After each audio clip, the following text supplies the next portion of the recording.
Welcome everyone to the UzChess Cup 2026, where we have an absolutely stunning pairing on our hands. We have Ian Nepomniachtchi, who just entered in, along with Vidit Gujrathi, who's his opponent, and there you can see players with their chocolates and fruits being there, and Vidit had this beep on his logos there.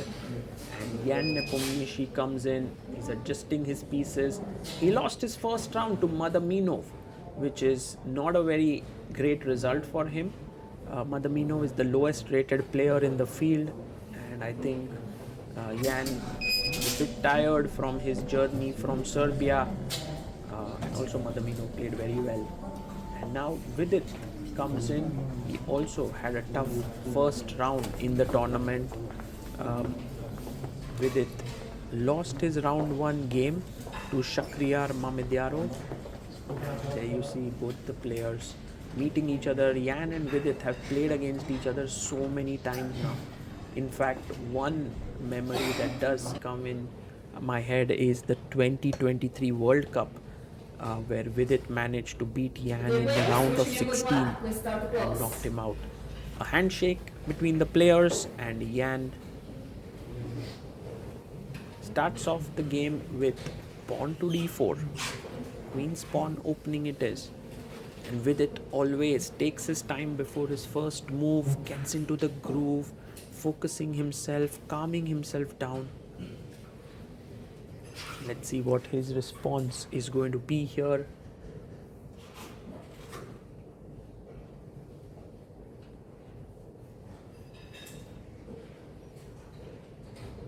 And he goes knight to f6. We have pawn to c4 played.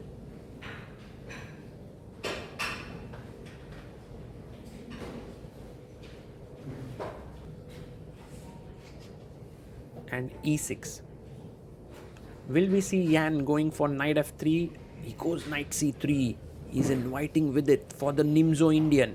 But Vidit can go d5 and play the Queen's Gambit declined. He goes for the Nimzo. Let's go. This is going to be a fight. We all remember the cool games that we saw in Norway chess between Gukesh and Pragnananda. It was from the Nimzo Indian. e3 played the Rubinstein system, which is supposed to be very solid. One of the main moves is d5, castles, c5, b6, many moves. He castles here. And white can go between bishop d3, knight e2, knight f3, a3, many options here. He goes a3. You know, whenever the move a3 is played in Nimzo, I feel it makes the game very sharp. That's because you are essentially wasting time as white to get yourself doubled pawns in the hope that your bishop pair will do well. And black, on the other hand, decides that positionally they are better. They just have to kind of mount pressure on this pawn. Bishop comes to d3, and now the thing is, he goes bishop b7, because if bishop a6, e4, this is quite a sharp line. Anyway, bishop b7, f3, Nepo is well prepared. He blocks the bishop. Pawn comes up to c5 for Vidit. And now e4 instantly, opening up this bishop, and this pin can become really worrisome because black does not have a dark squared bishop. You remember it was given up on c3, which is the reason why Vidit goes knight e8. This is a typical way to meet e4. And the point is, you also free up the f pawn to move forward. Okay, knight h3 with the idea of knight f2. You have queen h4 check. Vidit trying to be a bit creative. He could have continued normally, but he wants to give a check. g3 is impossible. The knight is hanging. So the knight comes to f2. And now maybe knight to c6. That's what Vidit plays. His idea is take, and simply win the pawn on d4. Okay, the bishop comes to e3, defending here, also attacking the c5 pawn. So d6 looks interesting, and f5 played. And look at the clock timing. Vidit has 1 hour 3 minutes, while Nepo has 1 hour 32 minutes. Okay, very interesting move, by the way, from Vidit. D takes c5, and now the move that Vidit could play potentially take, but what a tempting move to play f4. Because if the bishop goes back, b takes c5 and black is better. But g3, beautiful move by Ian. He plays his pawn to g3. He asks a question to Vidit. Vidit takes the pawn because otherwise he would have lost the pawn on f4. He takes it on g3. hg3 attacking the queen. And now queen takes g3. The f3 pawn is hanging. So rook h3 played. Wow. Okay. And if you now want to do okay because there's another pawn hanging, so check makes a lot of sense. And now bishop f1. He plays his bishop back to f1. For Vidit, he has to go out because the thing is, if you play this, knight g4 simply traps the queen. That's so bad. So he goes queen g6 back. And Nepo now goes and says, I want to take another pawn.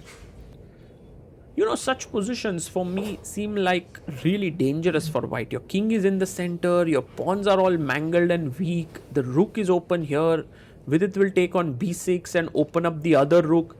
Yeah, it looks crazily dangerous, but the engine says white is doing fine, in fact even better because d7 pawn is hanging.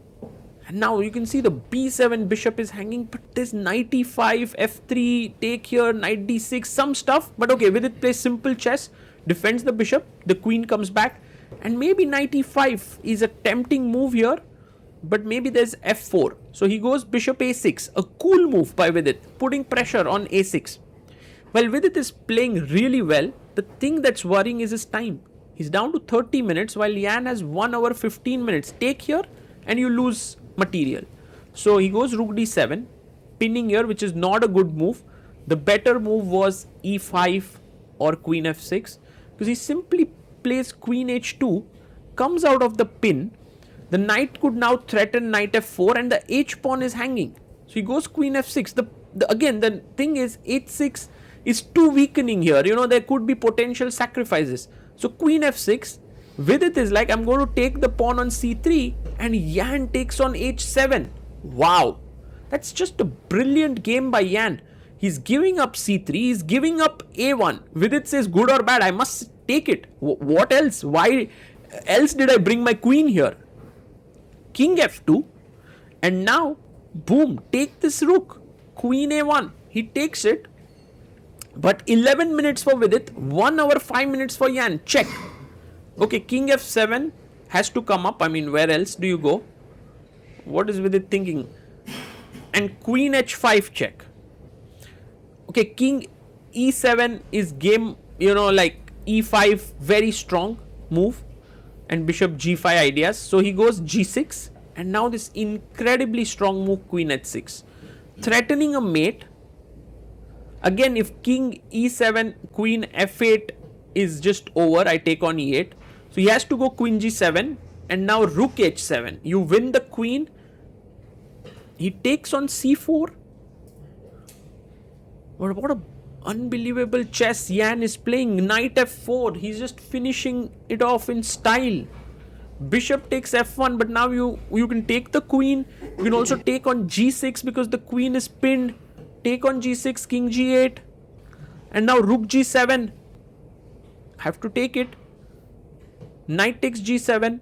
And the very strong move, knight h5 finishes it off. No, he takes on e6. Vidit is back. Knight h5 was just game over.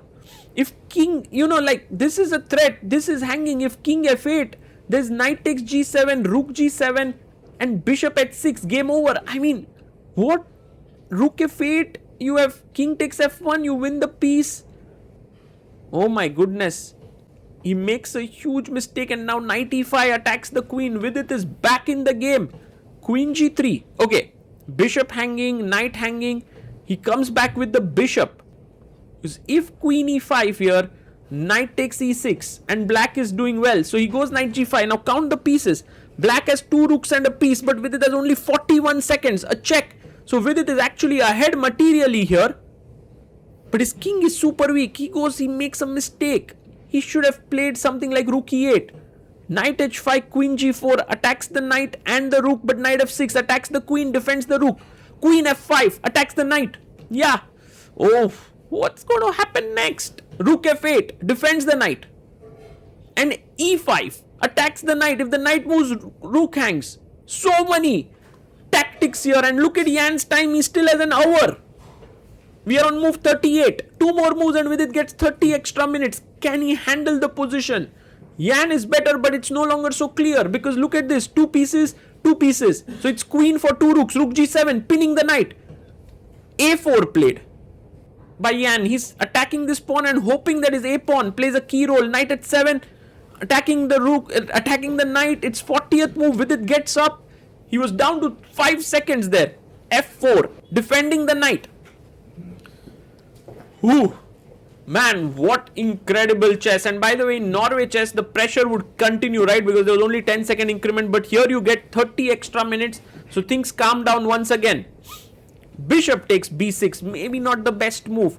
He could have played bd4 and Jan was winning. But bishop b6 gives an extra opportunity of knight d7, attacking the queen and the bishop. And once you take it, f4 is hanging. g5 would be pinned.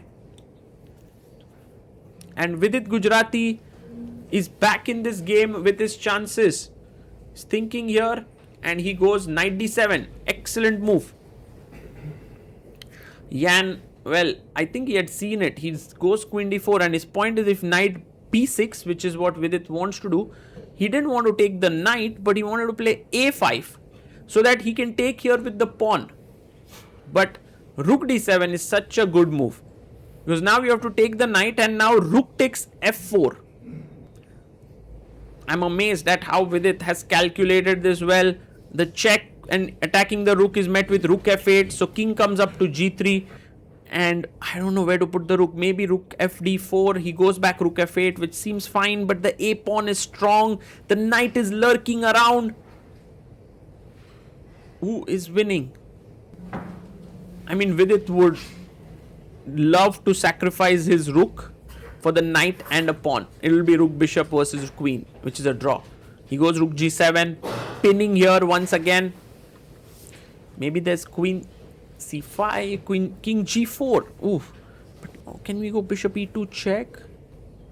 King h4, rook f4. He goes for a check. King h4 and rook check. Nice. King can't go here and here, has to come to h3. King g3, maybe rook g4 and I win this knight. So king h3 and he goes and takes the pawn. If queen takes a6, rook g5. So check is a must.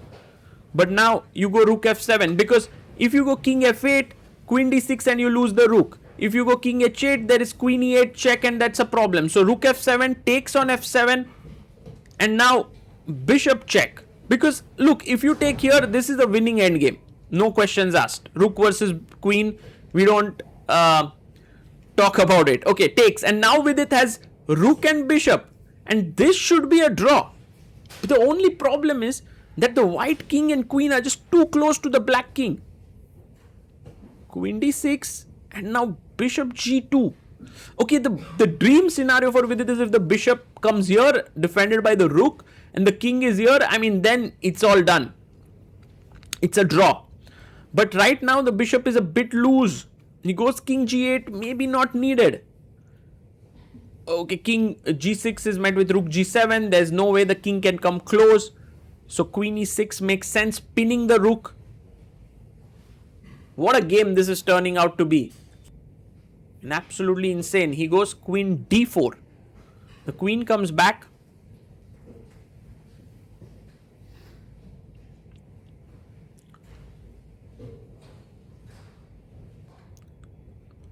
And now king h7 with the idea of check. Maybe it's possible.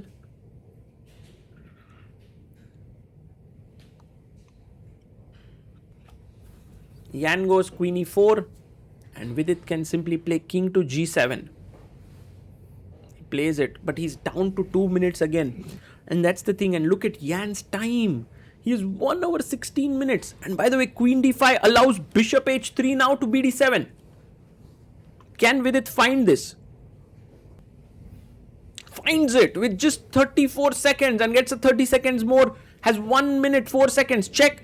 King h7 or no, king g8. Go to g8 because king h7 there's queen h2. No, he goes king h7.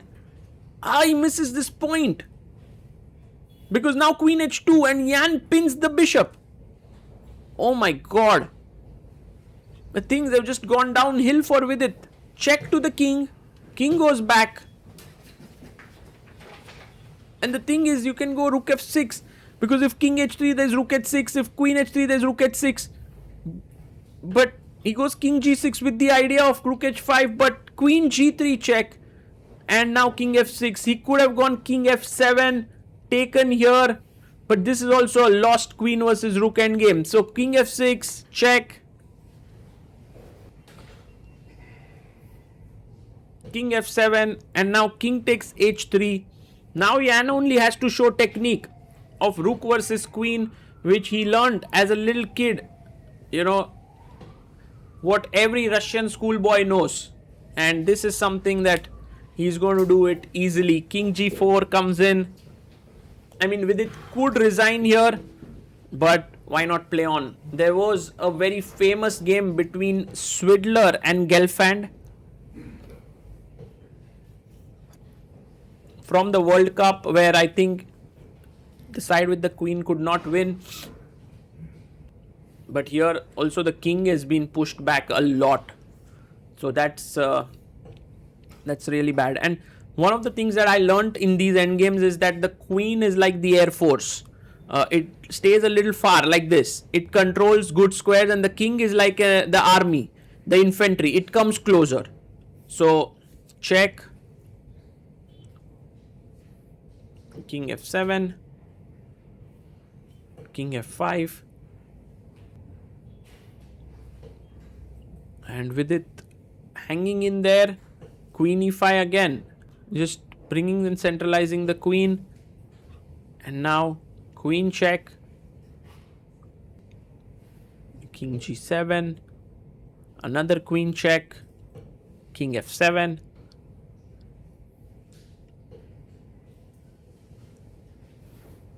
queen d8, a zugzwang time. The rook has to go far away. The good news is there's no check that can win the rook here directly. Maybe there is, I don't know. King e8, queen check from b5. And now he slowly downs on you. If king f8, there could be a check losing the rook, so king f7. But now another check. He's trying to move on the light square so as to not have a check and lose the rook. But king f6 is such a cool move. Look at this. The air force doing its job. King d7. And now queen d4 check. This time I don't see a way to be okay. Check, and you have to go on the dark square now. And so king d8 and queen a5 check finishes the game. He gives a check with his hand there, and Vidit resigns. Ian Nepomniachtchi wins with 1 hour 19 minutes on the clock. That's insane time usage. Vidit came under time pressure twice and all of that, and you can see them analyzing there. There was so many interesting moments, so much chess content in this. It was one of those amazing games between these two players.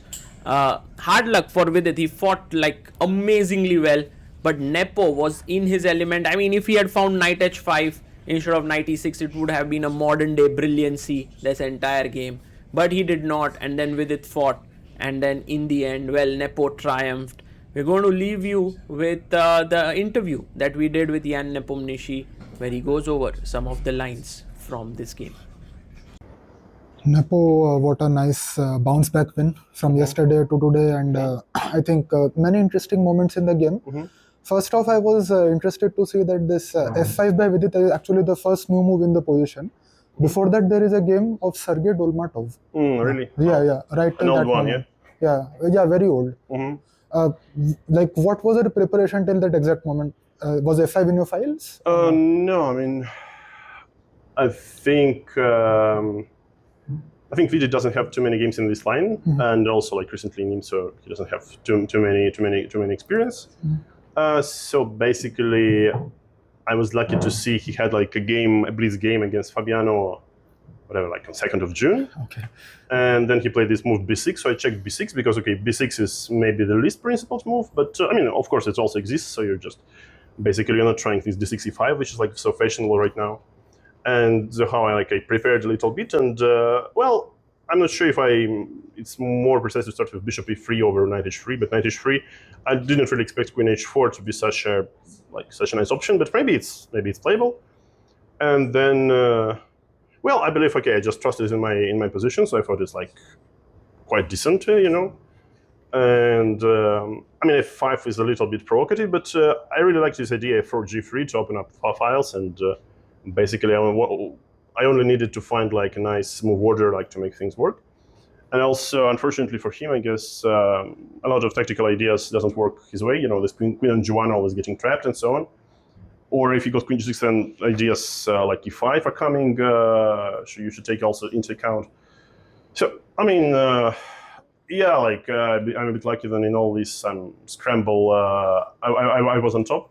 But basically, it was like the type of position I wanted to achieve when I played this line. So I'm not sure what's the objective evaluation. I was satisfied with getting all this mess. Yeah, even according to the engines, f5 is not the best actually, and it actually gives you this whole f5, and then after gf3, all this is supposed to be quite bad for him.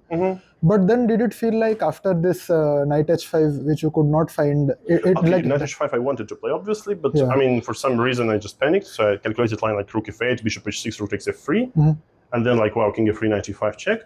And somehow I didn't see knight h5, rook f8, that here I can simply take on f1 and doesn't care anymore, because, I mean, the difference is, I mean, if it really exists, that somehow I've calculated first, I mean, something like king f1, rook takes f3, and then this sort of went from one line to another line. Of course, knight h5 was my idea when I played, okay, these lines and calculated, then I saw, wow, knight h5 is not working, maybe knight e6, just he's in time trouble. And this was this probably could spoil quite a decent game, in my opinion, because humanly, I felt this sacrifice only one is correct. No, not really. Yeah, you're exactly right. That's what I'm trying to say. And but after this, it felt like a whole another game because the dynamics of the position entirely changed. And how did you navigate through that? You kept your time, basically. The time edge remained the same for you. No, I was very lucky that he managed to blunder. Then it was still, move 37 or something. So he sort of got nervous. This line knight h5, queen h3, knight h7, a lot of tactics. So he went into some line which is, I mean, maybe not losing, but really unpleasant for him. Then if queen e5, e5, first of all, I just win a piece back. Yeah. So, and then I think a4 was a nice touch because basically if he plays b5, it's maybe it's on fortress, but it's somewhat easy for him to play. But after a4, and he never has this b5, he never can find the stability. So yeah, I'm not sure that bishop b6 probably would be a mistake. I think bishop d4 was the correct move, and after knight h5, king g1 or king h2, and basically he's bound. He doesn't have any moves, and this is domination. And maybe then later I can win a pawn slowly. Yeah. And then the pure ending which came up, this queen versus rook and bishop. How did you evaluate that one?